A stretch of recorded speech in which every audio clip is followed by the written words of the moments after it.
for the fact say you get people where they want gaslight us, like people they want make us believe say Nigeria is well, say people are not suffering. For the fact say you still get people where they want gaslight us in this aspect. It dey ginger me. If I come out, even if I have seen nothing to talk about this government, I must talk anything. Instead, I talk about light when no day. For the fact say people get mind, still they gaslight. Intentionally, they will come, they tell you say calm down. If you talk about say man, you they suffer. They're going to tell you say it did not start from this government. That one they vex me pass. Person they tell you say this government is not doing well, he's suffering. You say this government is not the one that started it. When they talk about person who start them, when they talk about the current situation, they talk say this government did not start it. If everything well for this country, we go to look for president. President can't tell you say make you no pity him. He doesn't want pity. Say now he signed for the job. He's ready to do the job. No pity him. People come they talk, they tell you say suffer day. I mean security no day. Now they gaslight person anyhow. Why must you talk? The government did something yesterday. Why did he talk about it? You pay me for advert. What I say, I mean they advertise the government, what they do. My job now to see what is wrong and say it. Now the things were wrong. If now want talk about the ones way good, way in the do, Muna talk now maybe they see them. Person suppose they feel them. Goodness no they hide. Belle, they know they feel cover and once you don't come out, you don't come out. They gaslight people. We are about to borrow now 54.7 trillion. 54.7 trillion. Why be say anytime when they do budget now borrow? Anytime once you hear budget borrowing, you come, you want gaslight person. Must you see everything wrong in this government? Now why I no go see am? And they want tax person by next year. Everything now, mago. The tax now where they talk say they won't do. They don't talk say they don't go insert one thing where we know about. So that by next year, if you no pay tax, they'll come arrest you, seize your property. You see how as their move? You see the move? Then you go tell people make they no talk. You know provide job for these people. You know provide water. You know provide electricity. You know provide. People provide all these things by themselves. Gas, everything they provide by themselves. Then you won't contact them on top. How wickedness is that? How wicked is that?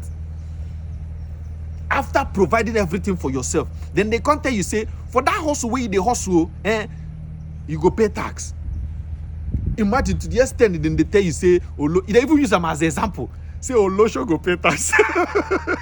Now that was as in to show you where they want tax you reach.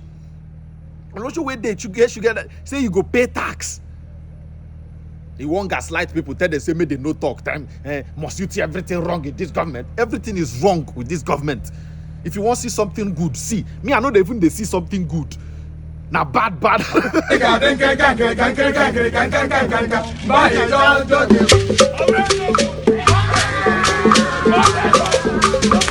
Mamma mia. Educating them to the effect that every money that comes through their account, if the tax people will be looking out for those monies such that they should look for a way to separate income from maybe gifts and all of that else, tax people will see that every other money that comes into the account is all part of income, so they will tax it. So I want you to bring clarity to that. How would the taxman know that somebody gifted you an amount of money from salaries, from every other? How does the tax person want to work around that complexity, especially now that Nigeria, we're used to black tax? Yes, thank you for that question. So it's one of the areas where we've seen that people do not understand what the new law is saying. So number one, whatever is in your bank account does not translate to taxable income. It could be a loan. It could be that you were buying something on behalf of someone. It could be a gift. So what the law says is that as an individual or as a company, you have the obligation to make a declaration yourself. At least you know which one is your income. So you declare that income and you pay tax on it. We call it self-assessment. So one other thing that this law has now done is, while we allow you to make your self-declaration, we will use intelligence within the system to validate whether what you're saying is correct and reliable. So I can easily declare to the government that life is hard and the whole of last year I only made 1 million naira. And government will say, but we see on your payment card, you went to malls, you went to restaurants, and you spent altogether for the year 3 million naira. Where did you see the difference? So, and it's not like government will ask you to pay tax on that difference immediately. They will ask you to explain it. So based on this thing we have in your bank account, we saw that you bought a new car, that you registered, you built a new house, and you connected to electricity. We saw that you traveled abroad. So it's just intelligence, and this is what is done everywhere in the world. This is the only way to ensure that you reduce evasion, and by reducing evasion, you can increase government revenue without new taxes. So I can say to everybody that if you have, a gift from your family or friend, donation into your bank account, nobody is going to tax that. But of course, if you are rendering services and you are receiving money into your bank account or anywhere else, and you are not disclosing it, there will be intelligence to know that you are hiding from the tax authorities, and then they'll come after you. I think it's interesting to hear that come from you, Mr. Ayodele. Such a big relief, and it also tells us of the fact that there is no hiding place indeed right now, because you're going to trace everybody through their BVNs, through their bank accounts. I'm glad that Jeffrey had to answer that question, because there are other questions as regards even those who do some illegal business, the fraudsters, 6 million into their accounts, 10 million, and all of that. But let's see what our viewers are saying. We have so many questions here for you. So I said asking even up to 2-3 questions. It tells you just how essential this is. So Chidi Ebere from Akuma in Imo State is here. And he or she says, when we say those that earn minimum wage or below are exempted from the personal income tax, as the PIT, are we referring to the gross income or the taxable income? And she also, or he also says that I will need more clarity on the new rent relief allowance and how applicable it is. Yeah, excellent question. So thanks to the person that asked the question. So this is also one area where it's not that is not well understood by people. So when you go to the tax laws and you see first 800,000 at 0%, next this at this percent, those amounts are not the gross income that you earn. They're called taxable income. How do you derive taxable income? If my salary is 100,000 naira in a month, that means in a year, my gross salary is 1,200,000, 1.2 million. You don't take that amount into the tax table and start taxing it. You start by taking out what we call deductions. Deductions include your pension contribution, national housing fund. If you borrowed money to build a house, interest is deductible, and a few other things. Life insurance, there's a fairly long list. Those amounts are deducted. Next, we take out what we call reliefs and allowances. Under this new tax law, we have a rent relief that says whatever rent you have paid, calculate 20% of it and take it out of your gross income before you pay tax, because that amount is granted to you as a relief to reduce the taxes you pay, knowing that having to pay rent puts a burden on you because you don't have a home of your own. So when you take out all of those, whatever is left is what we call taxable income. You then take the first 800,000, and this applies to everyone. The first 800,000 that you earn is at 0%. So which means even though I earn 1.2 million naira a year, by the time I take out all deductions and relief, I'm likely to end up with something that is even less than 800,000. I don't pay any tax, even though I earn 1.2 million naira in a year. So that is how the table is meant to work. And that's why we've now put a calculator on our website, because a lot of people, like I said, who are not tax experts, and they won't admit to their, their followers that this is just their own assumption. They speak authoritatively, and then people now go with that. We've seen instances where they said if you earn more than 800,000 naira a year, you pay 20%. There's nothing like that. You can go to the calculator and do it for yourself. So I've explained both how the taxable income is derived and the rent relief. So thank you. Let's get in more questions because we have so many of them for you, Ms. Ayodele. So Prince Oscar is here. He says, still on PIT, he says, I want to know more about how the PIT will be working, and on the long run, is there any window for tax refund for personal income taxpayers? Yes, so tax refund is a situation where you've paid more than you're supposed to have paid. Around the world, sometimes you just, towards the end of the year, you just see a mail, under your door, and they tell you that your account has been credited with refund. We want Nigeria to be like that. I worked in the private sector, helping people with their tax compliance for 22 years, and I only managed to get refund for a client only once. This is something that is supposed to be routine. Under this new tax law, we have now created a framework that will enable people to get refund easily. One, we're saying to government, don't share money in the FAC every month and finish sharing everything. Let's calculate how much refund is due, take it out of the money in the federation account before we share it. Because that extra amount that belongs to the taxpayer is not government money. We should be able to give it back to them once we've done, the analysis and they are justified, so they are refund. The same structure is being created at the state level as well. So, and if you don't want to collect your refund, you can take your refund in a particular tax area, let's say value-added tax if you're a company, and then use it to pay taxes in other areas because it's really your money. And for VAT, for example, the provision of the new law says government must pay you back your money within 30 days, no questions asked. But there's also a responsibility on you that if you make false claims, you pay penalty of 200% of the amount. So I think this new system we have built now is to move us in the right direction where doing the right thing is rewarded and doing the wrong thing is punished, so Nigeria can be a better place. Okay, so Engineer Akifolari is here. Akifolari Bumi, he says, I am an engineer. Money are paid into my account. Monies are paid into my account, and they are to execute projects. Therefore, not all the monies are my wages. Now, if the government is to tax me based on monies coming into my bank account, there will be problems. For example, he gives an example. He says, 1 million is to be paid to my account.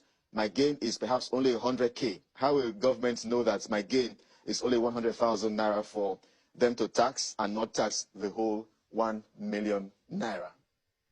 Yes, so the engineer has nothing to worry about. So 1 million goes into your account. You know it's for a project, and you know your gain is about 100,000. Like I said, the law says you should declare yourself. You will say that the revenue, so that's your revenue, is 1 million. Your cost is 900,000. Your gain is 100,000. When you look at the law, with 100,000 naira, you don't need to pay tax, but you need to still report yourself, and you don't pay any tax. But if you refuse to do the right thing by declaring your income that is supposed to be taxable or exempt, and then government after 2 or 3 years now says, well, we saw 1 million naira in your account, and we don't know what it is. So we'd assume that it's a taxable income unless you prove otherwise. So again, nothing to worry about for those who want to do the right thing. But for those who are hiding, now some of them are earning illegal income. Some of them, it's not even just the bank account alone. There's a lot of intelligence around, and that this system will help us pull together. Beyond collecting taxes, these reforms would ensure that, because when you live in a society where tax evasion is allowed to thrive, what it does is that if you and I are operating in the same sector, doing the same business, and you're the honest guy trying to do the right thing, and I'm the guy who is just doing whatever I like, so you have an advantage over me, even though you're the one that is the patriotic and honest citizen, the more people that we need in Nigeria. So this system is trying to correct that, so that we are only incentivizing doing the right thing. So nothing to worry about, engineer, about money flowing to your account. If it's not your income, nobody will tax it. Yeah, so more questions for you, Mr. Ayodele. Issa Usman is here. I know you've mentioned this before, but I think this is a concern for many Nigerians as well. It says, please let Mr. Ayodele, Oyedele, you should say, tell us why we should pay this tax at this very time when almost all businesses are crippled as a result of this present government policies that are really impacting negatively on all forms of business. This is a big concern, not just for Issa Usman, but for many businesses as well, because many Nigerians are saying, why do I need to pay taxes when I'm benefiting practically nothing from the government? Yes, so yes, Issa is right. So first thing is that this, I believe he's referring to that. So like I said, the surcharge is not being introduced from the 1st of January 2026. It cannot be introduced until there has been a public gazette. We don't know when that will be. So, of course, it's been in the law since 2007, and it wasn't implemented. So it is not right to say that this will be introduced in 2026 from 1st of January because the tax laws are taking effect. This government did not even want it to take effect immediately. That's why they put the date there to be as announced in the official gazette. If that language was not in the law, then people would be right to say that 1st of January 2026, this will take effect. But that's not what the case is.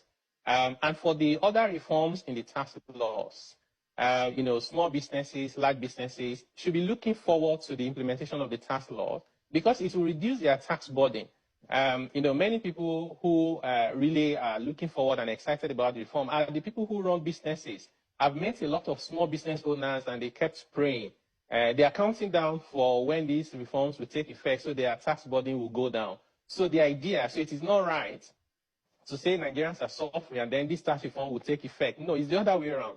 Is that things are hard and these reforms want to make things a lot easier for the Nigerian people, stimulate economic activity so that we can all grow together and that there can be shared prosperity. And we're saying this with all sense of responsibility because those issues were addressed specifically in all those tax laws, from value-added tax to personal income tax to company income tax to capital gains tax.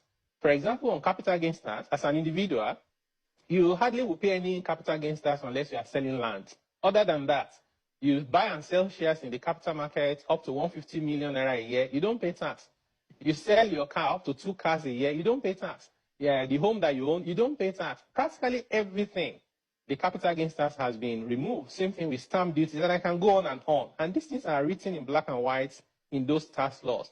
So actually, the objective of this tax reform is to provide relief to the Nigerian people come January 2026 and going forward.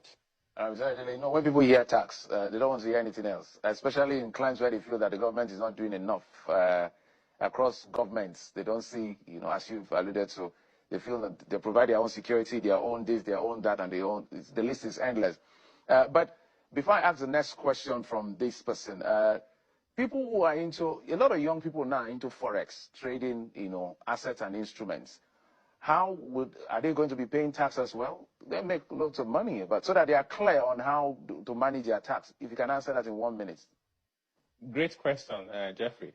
So before these new tax laws, if you were dealing in crypto, for example, or forex trading, you were being taxed on when you make a gain, and there was no tax relief when you make losses, which was not really fair.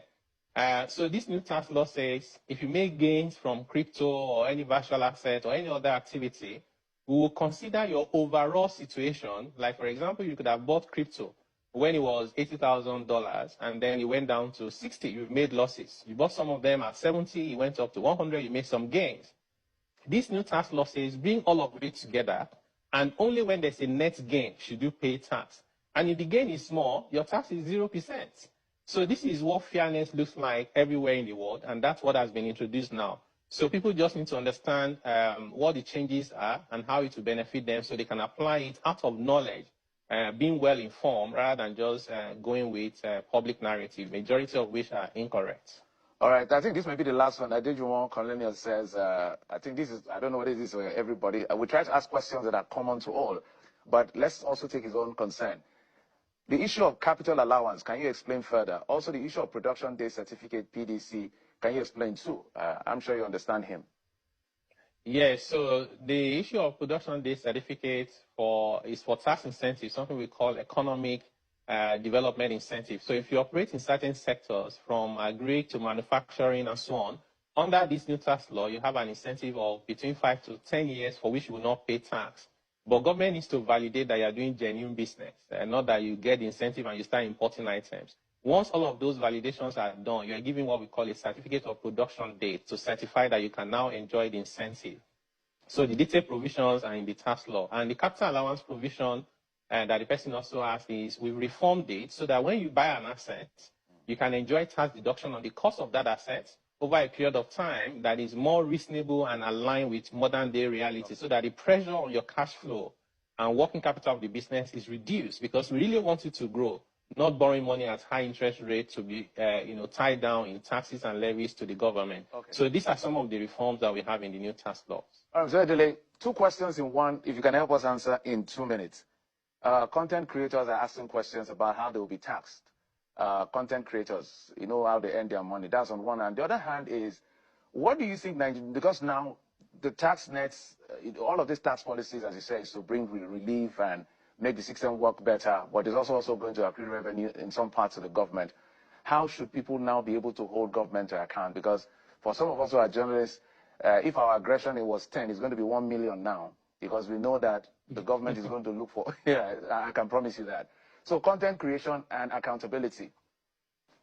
Yes, so if you're a content creator, your tax is not different from the person who is buying and selling spare parts or mobile phones. You will declare the income that you earn from your content creation activities. If you have expenses, for example, you need to look good, maybe you buy more, things to wear, you promote your channels, and you pay to, all these Google and all of them. So you take all that expenses away, and whatever is left is your taxable income, and you apply the table like anybody else.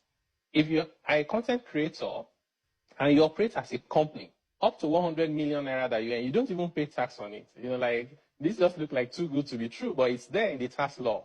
So what I would advise you as a content creator, or anyone for that matter, is read the law. If you can't read it because it's a bit boring and it's a lot, follow analysis from very objective sources. You can go to our website, fiscalreforms.ng, and there's some, organizations that are credible, NESD, top accounting firms, and so on and so forth. See what they analyze. It will help you a lot. And we have various platforms, particularly for small businesses, where we've been engaging and explaining these things to them. We'll do more of it in the coming days, including engagements in local languages.